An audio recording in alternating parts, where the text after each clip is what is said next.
But at that point, Chinky, humihiwalay na ako. Unti-unti na akong humihiwalay. And I felt it, actually. And all of a sudden, I sat back up and I screamed, Oh. somebody help me, I can't breathe. Oh. And then, namatay ako. Usapang pera at kwento ng buhay. Pera at buhay. With Chinky Tan. Real stories. Real life. The views and opinions expressed by guests on Shink Positive are their own and do not necessarily represent those of the producers, hosts, or network. Shink Positive is for entertainment and informational purposes only, while guests may share insights on financial and business topics. This does not imply endorsement of any products or services. Viewers should perform with their own research. Ladies and gentlemen, ako, sobrang super treat tayo ngayong araw na ito because today we're going to talk to a person who interviews other people. So first time natin gagawin to, no? She's a Filipina broadcast journalist, best known for becoming an anchor for Dateline Philippines on ANC. Ang galing niya, talagang fearless to kung magtanong. At tapang, babae, naku, kahit aputol ang paa, dili at takbo. She's also a Marshall McLuhan Fellow and she hails from a family long line of journalists and mga artists. Then yung specialty niya talaga is all about dedication, integrity, and commitment to the truth. Let us welcome no other than, syempre naman, Carmina Constantino Torres. Yes, hi Carmina. Chinky. Hi, Chinky. Thank you for having me. And because you said I do interview for a living, kinakabahan ako kasi talagang every time someone interviews me, makes me so uncomfortable and it makes me so medyo natatakot ako. Kinakabahan po ako. Alam mo, This is not an everyday thing for me. But yeah, Carmina, first siguro, before we talk about yung buhay mo, life story of Carmina, I'm so impressed with your home. Oh, thank you. Ganda. I hope that more than the architecture, I hope you feel the love that is inside this home because that's what we really aspired it to be. Maging home, Totoo. maging refuge naming lahat. Guys. So I hope you feel the love. Guys, alam mo, pag nandito ka, parang ayaw mo na umuwi. Maniwala ka. I'm sure lahat tayo may pinagdaanan sa buhay. Ano yung pinaka-challenging moment sa buhay mo that you personally experienced? When I almost died. Tell us about that. In 2015, I suffered a brain aneurysm. It was in between shows, kasi ang dami kong trabaho noon. I had a midday thing and then an afternoon and ganyan. When I was preparing for my youngest son's 3rd birthday, imagine. Wow. 3rd birthday. This year is actually the 10th year of my survival. Wow. So thank you, Lord, for that. That was the most challenging. Ano nangyari specifically? At saka, para sa mga taong nakikinig, anong ibig sabihin ng brain aneurysm? Pumutok yung ugat. Ang aneurysm kasi, it can happen in several parts of your body. You know? Yung sa akin, sa utak. You're born with a weakness. It's a weakened vessel. Pero, kalaunan, habang tumatanda ka, and your lifestyle, ganyan, mas nagwe-weaken pa yon hanggat sa pumutok. Pumutok siya. I was in between shows. Nagbo-broadcast ka? Hindi. Kakatapos ko lang nung isang Okay. broadcast ko. Kakatapos ko lang mag-lunch. I was preparing na for my next broadcast. Okay. And then I just felt my head snap back. Oh, gumanon ka lang? Gumanon lang. Hindi ganyan. Pero ano pa ako? I was lucid. I was ganyan. Lucid enough to direct everybody what to do. I just said, I was with my friend Silette. And I said, something's wrong. Can you please call Noel? And then she said, okay. So, tinawagan na si Noel. And then, dumating na yung emergency ng APS, nagdala na ng stretcher. But at that point, Chinky, humihiwalay na ako. Anong pakiramdam nun? Alam mo yung part ng Endgame, ng Marvel, ng Avengers? Yes. Yung nagiging abo sila. Ay, oo, yung nadala. Nagiging abo sila. Oo. That's how I felt. Wow. Yung unti-unti na akong humihiwalay. And I felt it, actually, the day before. Paano? Di ko ma-explain. Humihiwalay ako. Like, I felt na hindi na ako parte ng mundong to. So, I told my husband, nung morning na yun, bago ako nagkaroon ng aneurysm, sabi ko, babe, can you please hug me? Wow. Because I feel like I'm fading away. Ano sabi niya? What do you mean? Sabi ko, no, just I feel like I'm fading away. So we hugged. In fact, the night before, nagpamasahe pa nga ako. Kasi nga feeling ko hindi na ako parte. I needed something to make me feel that I'm still alive. Oh. Yung ganon, Nagkaroon ka na ba ng numbness, tingling, gano'n? wala. Parang iba yung feeling. So I needed something to ground me. So nagpamasahe ako, hard pa nga. Masakit. Saktan ako. Nasaktan ako. But the feeling was still there. Yeah. Oh, may feeling, may feeling. Buhay pa ako, buhay pa ako. Buhay pa ako, pero masakit. Ganyan. Oh. So when that happened, so sabi ng mga emergency, ma'am, bumubulang na sila. But at this point, I was on the floor. Pasensya na po, pero I vomited na. Oh. I was Yun na really, yun. ako, pawala na talaga ako. Pero naalala ko, nung namatay si FPJ, may in-interview ako na doktor. Ganun to din. explain. Ganun din, di ba? To explain what happened. Alalang-alala ko ang sabi ng doktor, kapag may ganyang nangyari sa'yo, try to be as lucid, as alert as possible. Labanan mo. Okay. In other words. Okay. So yun yung ginawa ko, yun lang yung nasa isip ko. Pagdating nila, sabi nila, ma'am, andito na yung stretcher, bababa ka na po namin. Sabi ko, no. Kumuha kayo ng wheelchair, isakay niyo ako dun sa wheelchair. Yung wheelchair na yon, isakay niyo sa ambulansya. Nakaupo lang ako. Oh. Yung doktor nakatabi ko, please don't leave me. Okay. Just be with me. Okay. Yun. So, sinakay nila yung wheelchair. That saved me. Why? The aneurysm was on the base of my head. Kung nakahiga ka, Kasi kakalat na siya. Mag-short circuit na. galing. But I listened to that inner voice. I was being guided. Wow. Alam mo, I know you're a wealth coach, no? And you talk about financial freedom, and you talk about financial literacy. But in that moment, hindi mo maiisip yun. Oo. All you have are your thoughts. And at that moment, I realized, these have to be happy thoughts. So you live your life so that when you reach that moment, happy thoughts lang yung mga bagay na importante sa'yo na masaya na nagbibigay sa'yo ng kaligayahan. Yun lang talagang kailangan mong maisip. Totoo ba yung yung part na sinasabi ng tao pagka ganito, nagpa-flash yung buong buhay mo? It didn't happen to me. Okay. But all I was just, hawak ko yung kamay ng doktor. Sabi ko lang sa kanya, don't let me die, don't let me die, don't let me die. My kids, my kids, my kids. Okay. Paulit-ulit ko lang yung sinasabi sa kanya. And all I could think of was my kids. Okay. My husband. Okay. Kids, my Okay. family. Wala akong naisip na, sige nito, ganyan, or yung parang, yung may mga atraso sa akin, or yung galit, or ganyan. Wala. Because I was living a happy life. Magaan. Magaan. Pero sila yung naisip ko, sila yung pinaglaban ko. Okay. So, yun yung, and then when we reached the ER, and I heard my husband's voice, Okay. I said, I can sleep na. Oh. When you say sleep, yung rest. Rest. Okay. I didn't know what was happening to me. Okay. Di nila alam na aneurysm na pala. Oh. Kasi, ginagawa nila ako ng test na can you do this, can you do that, ganyan. And I was able to do it. Pero wala na akong memory because I was asleep. So, but they were saying, nagagawa mo eh. So they thought it was just fatigue. Oh. So, dyan ka na muna, mag-rest ka na muna. And then 1:30 in the morning, I was resting down.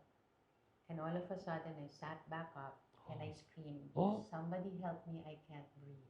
Oh. And then, namatay ako. No. Nag-code blue ako. I crashed. Okay. And then my husband was just there. And so he called everyone. And then that's when they found out that it was a brain aneurysm. Hindi ka in-MRI noon during that time? Hindi. Because nga, Nagagawa all mo. the physical tests, at sumasagot daw ako eh. Pero hindi mo na ma-recall. Wala na akong ma-recall. Okay, so nung nag-crash ka, cold blue, na-comatose ka ba? Yes. How many days? I lost about 3 days. But I remember someone told me that they were actually talking to my husband na just be prepared in case she doesn't wake up. Baka hindi na ako magising. After the surgery, there's a point kasi na parang, Inopen yung mo? I had brain surgery. Oh. Emergency brain surgery when they found out that there was a ruptured brain aneurysm na siya. Agad-agad nagpatawag na sila ng doctor. He had to be fluent from somewhere. And then emergency brain surgery. Pero may point kasi na after the surgery, so medically induced coma ka, di ba? Oo, Para hindi. mag-heal, Oo, ganyan. oo. But after a while, tatanggalin nila yon. And it's up to you to wake up. Oo nga. At saka not only wake up, pag wake up, pakain. Kung saan pa nangyari, it controlled my speech, Oo. my eyesight, everything that I needed dun sa karera ko. So sabi nila, matagal pa to at mga siguro 2 weeks pa in the ICU. Sabi. After a week, I was brought out. Kailan ka gumising?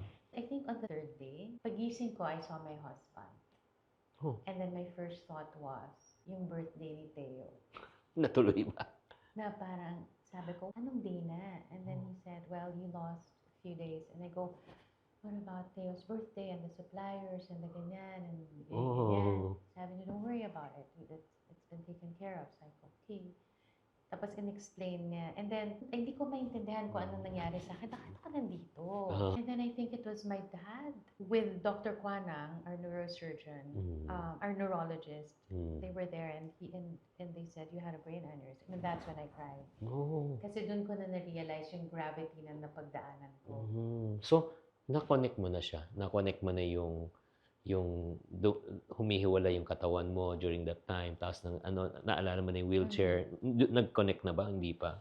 Nung time na yon? Oo. Oo. Okay, so yun pala yun. But I still couldn't explain the feeling. Ba't ganun yung feeling ko na parang, ba't humihiwalay? So anyway, so they said 2 weeks in the ICU, but 1 week I was out of it. Wow. I had to learn how to walk again. Yeah. I had to go through therapy. Mm-hmm.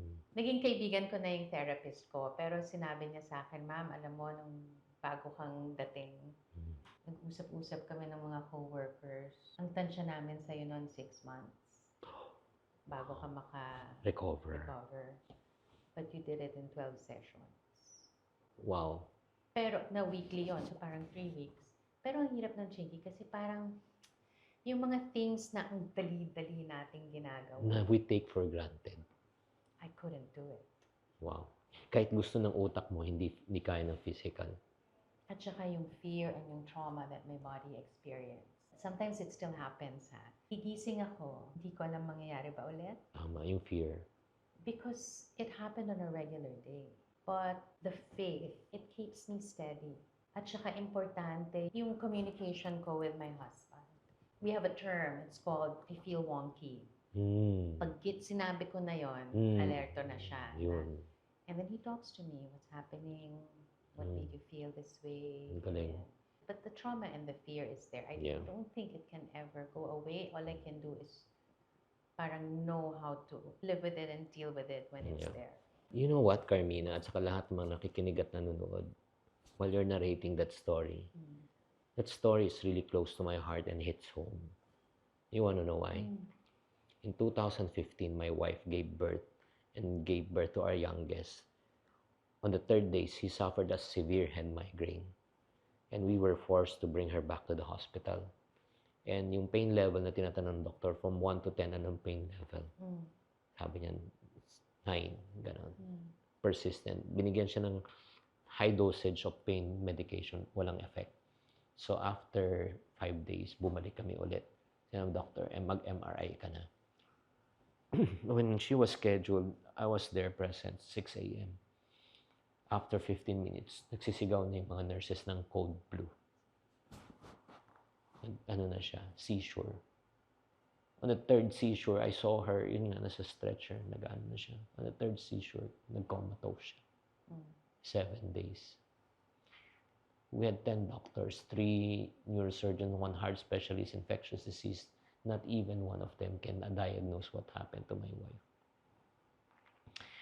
And then came a savior, Dr. Kwanang. Yes.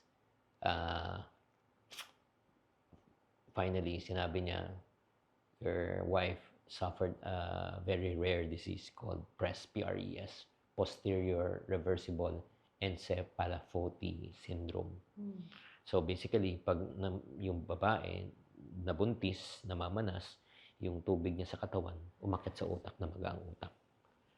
So, yun. So, walang medication, walang surgery, walang lahat. Wala. We just need to pray na yung inflammation, Will go down. yes, will go down. 7 days comatose siya. On the 8th day, she woke up. But on the 8th day onwards, she suffered really tremendous pain. Saan? Headache. Na naman. Hindi talaga nawala. Namaga pa rin yung brain. Tapos, binibigyan siya ng mga medication, Dilantin, yung mga ganun, ini-inject. Habang ini-inject, ang sakit. Kasi, mahapdi. Oo. So, I saw my wife during that time. From 130 pounds, went down to 99 pounds. She was slowly deteriorating and dying in front of us. On day... And you had a baby. You Yeah. had a new baby. The youngest. Day... I think day 17 or 18. The findings wasn't really that good. And I had a heart-to-heart talk with God during that time. Sinabi ko, Lord, I thought, di ba, sinabi ko, by your stripes, we are healed. Tapos sinabi ni Lord sa akin, yes, I am the healer. However, I want you to pray the Lord's Prayer. So I started to pray the Lord's Prayer. Our Father who art in heaven, hallowed be thy name. Thy kingdom come and thy will be done. And then, parang the Holy Spirit parang told me, pray that prayer again. Thy kingdom come and thy will be done. Anong ibig sabihin sa iyo yun? Right? Pag thy kingdom come, di ba kung anong gusto ko, ako masusunod.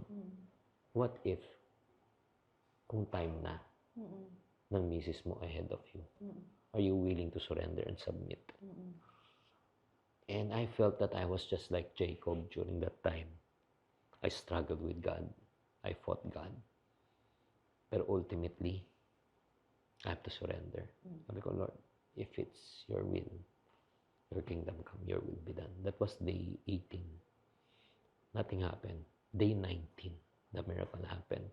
From a pain level of 9, went down to 3. Day 20, we were discharged out of the That's hospital. amazing. 20 years. 20 years. By the grace of God, it never recurred.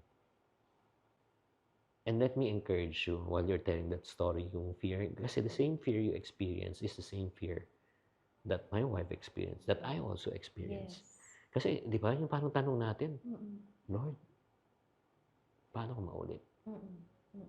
As a husband. And this is what the Lord revealed to me. Alam mo, yung problem, sometimes we find solution, pero hindi naman talaga yung solution to the problem. Di ba? What do I mean? Nung wala kang pera, ang feeling mo, ang solusyon. Pera. Nung wala kang trabaho, solusyon. Trabaho. Nung may sakit ka, ang solusyon, gumaling ka. Maling. Oo. Gamot. Oo. Doktor. Pero ito yung nangyari.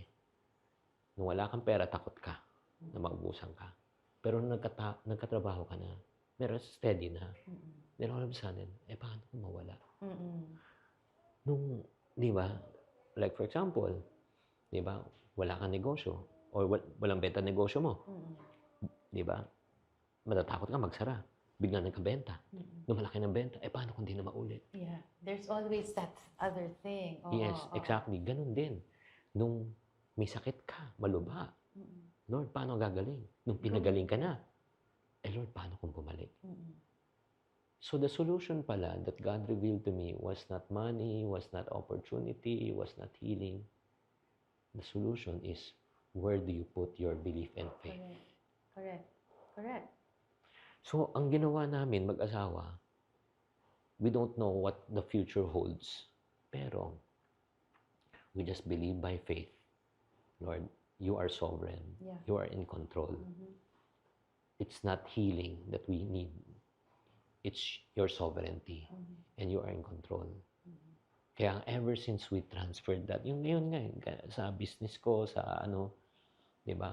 Kung walang benta, okay. Pag may benta, okay. Alam mo bakit? Kasi si Lord ang bahala. That's true. Ngayon may sakit ako, okay, God will heal. Kahit na hindi ako pagalingin because God is in control. Fine. Kaya nga, every single day, I just want to encourage people who's watching and you, but that we should stop living in fear. Mm. We should start living in faith. The Thank you. question is, where do you put your ano eh? Is it in your healing? No. Or is it in the healer? Correct. Yeah. There was one time, many years later, I suffered my first ever miscarriage. Mm. At that time, I was, ano na to ha? Tatlo na yung anak ko. Tatlo na yung anak Mm. kong lalaki. Ano, Mm. I really wanted that baby. Mm. And I really prayed to get pregnant. Mm. But it didn't happen. Mm. Of course, I felt sad. Of course. But my prayer was thank you. Mm. Because I prayed to get pregnant. And He made it happen. I did get pregnant. Mm. Hindi lang nga nag-take. Mm. Pero nabuntis ako. So, thank you pa rin. Mm. Kasi nadama ko eh. Kahit papano, kahit sa maikling panahon. And then there was one time na, another time, I suffered another miscarriage. Mm. By this time, ang dami ko ng heartaches in my journey to get pregnant. Because I really wanted a girl. I believed Mm. I was gonna have a baby girl. It didn't happen. So, I prayed. Sabi ko, Lord, if it's not your will, I'm fine. I'm okay. Mm. But please, take away this longing. Tama. Kasi yun yung, that complicates things for me eh. Na Yeah. parang, May desire ka. may desire, pag tinanggal mo yon and may acceptance naman ako that it's not your will, I'll be fine. Just help me with that. Mm. The next month, I got pregnant. Okay. And I have my baby Letizia. Wow. Alam mo, galing. Alam mo yung transition na hinihintay sa'yo ng Diyos during that time. It was just to surrender. Exactly. Yeah. Yung tayo minsan kasi yun ang problema natin eh. Pinipilit natin yung gusto natin. Yeah, many are the plans in a man's heart. Ultimately, it's God's plan that prevails. His timing is different from our timing eh. Yeah. His ways are different from our ways. Ang galing na ng attitude mo. Lord, bakit? Yeah. Why me? Siguro hanggang ngayon wala pa. Oo. At saka even when I almost died, I never questioned why. Mm-mm. Tinanggap ko. Mm-mm. Ang hamon na lang sa akin, o anong gagawin mo? Binuhay Totoo. kita. Mm-mm. So what do you do? Mm-mm. So every day I strive na, I live my life not for myself, but for those that I love. Mm. So I give. Mm. Because I love. And when I love, I get more and I'm able to give more. Yeah. So that's what I do. Guys, if you're listening right now to this, again, this story took a different turn again. Parang may daming plot twist. Sorry. Pero alam mo, ito lang, I just want to challenge you. Right now, if you're watching this, may pinagpe-pray ka kay Lord, ang tagal-tagal mo hinihingi, hanggang ngayon wala pa. My question to you is this. Do you believe that God is a good God?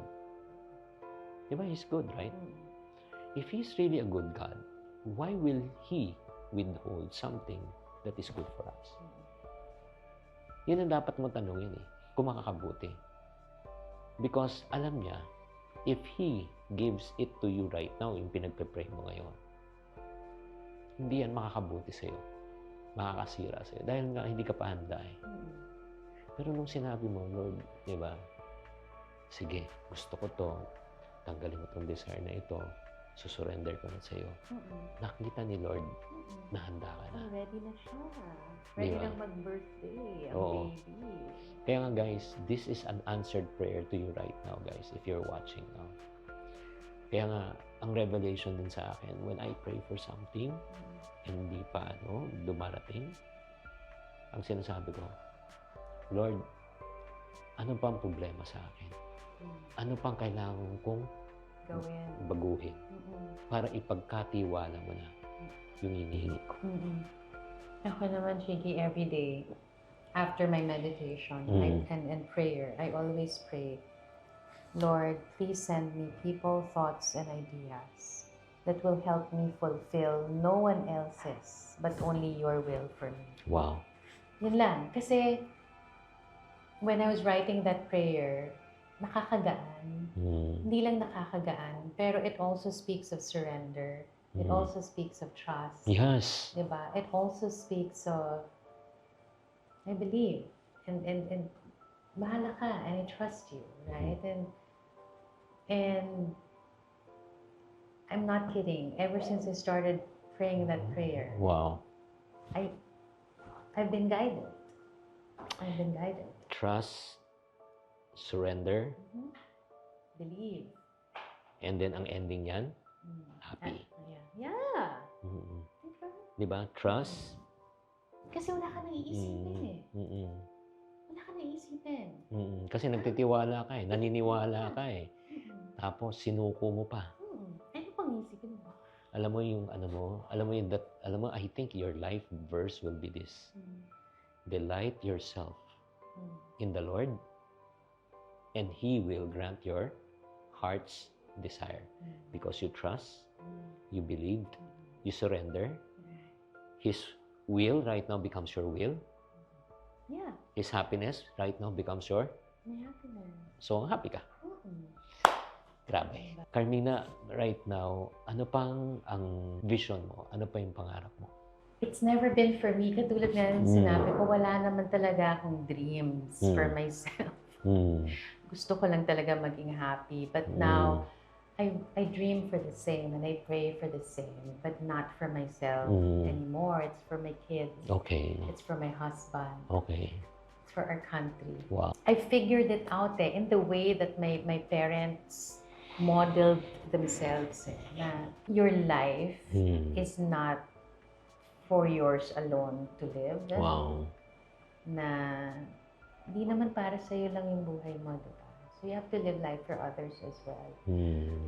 Basta my dream now is to see my children happy, leading happy lives.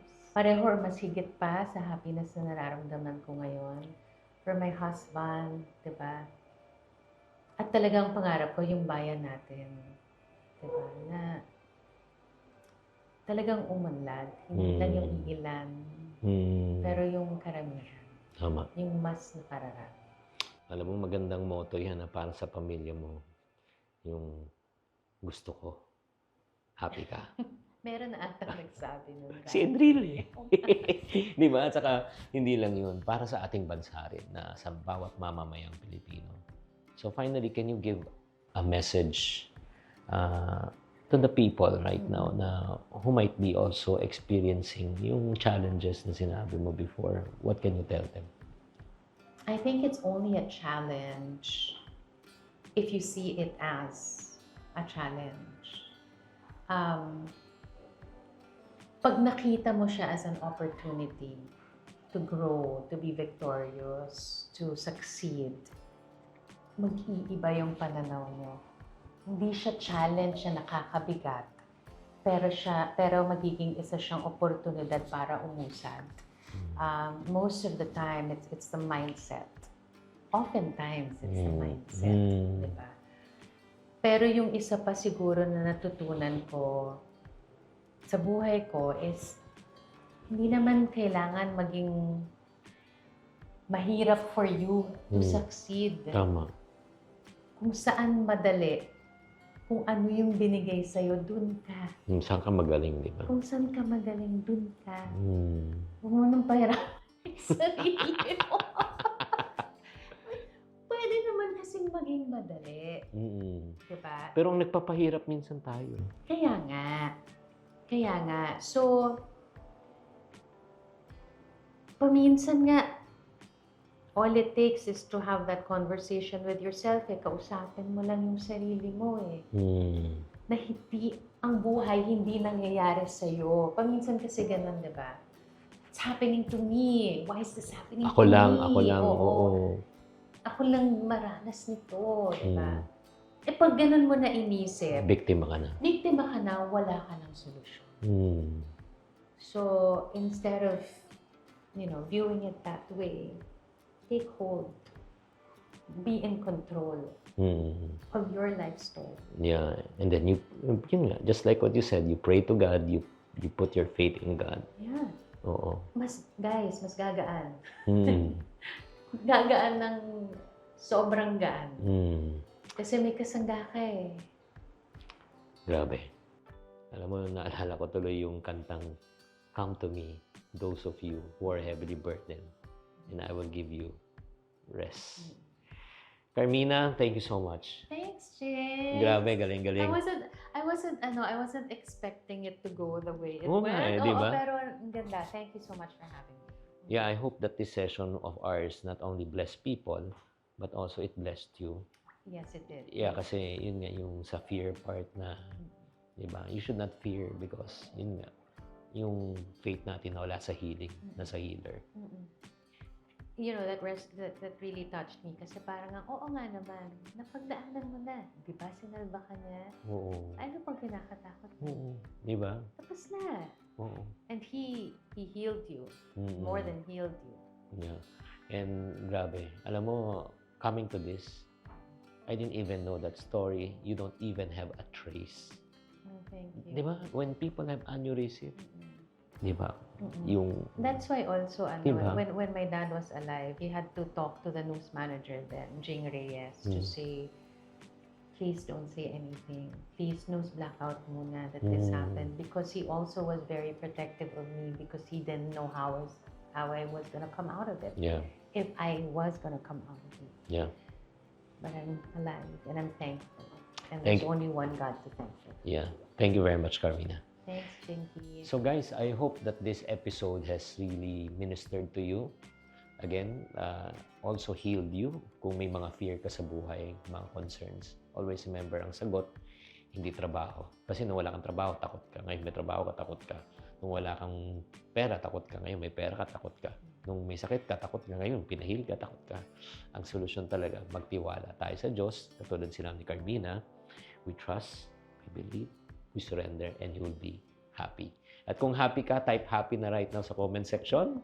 At kung na-minister ka, and then please, ask them to follow your, Oh, yeah. I do have a podcast. It's called Casey After Hours. We're on TikTok, on Instagram, on Facebook, on YouTube, on Spotify. We're also on Spotify. So please do give us a follow. Maraming salamat po sa lahat ng support.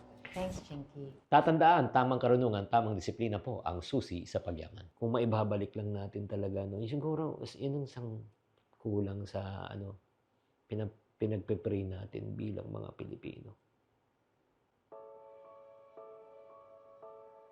Na mahalin natin ang ating bansa. No, that's true, Chinky. And then like you, it brings tears to my eyes always, no? Pag iniisip ko yung bayan. Kasi, hindi naman pwedeng magpabaya na lang tayo, di ba? Usapang pera at kwento ng buhay. Pera at buhay. With Chinky Tan. Real stories. Real life. Hindi nila alam na I almost shot myself with a gun when I was 12 years old. So- So, over the phone, narinig ko nanay ko, may kaaway siya. Oh. Sabi ng nanay ko, di ba nga nung pinanganak si Epi, akala pa niya. Ganun kami kabrat. We were living in a palace na may mga staff na anak na ni Dolphy na may kotse ka, gusto kong pumuntang Green Hills, may driver. I mean, complete chinks, the works. At that time, meron ako 1,000 pesos a week. Laki nun. Sweldo ng tao, ang 1,000 pesos, kung kukumpara mo nga, siguro mga nasa 15,000 pesos yung halaga nun. Nalala mo, nung bata ka, ang baon mo doon 5 pesos. Buhay ka na buong araw nun. 10 pesos, galante nanay mo. Pag meron kang Quezon, medyo mayaman ka na, sa edad ka na mayaman. Pag may 50 ka, mayamang ka na. Pag may 100 ka, nakakagulat na. Ang tawag Ako, Oo. may bundle ako ng 100. Ganun ako lumaki. We were living in a palace. Anong gagawin ko sa pera?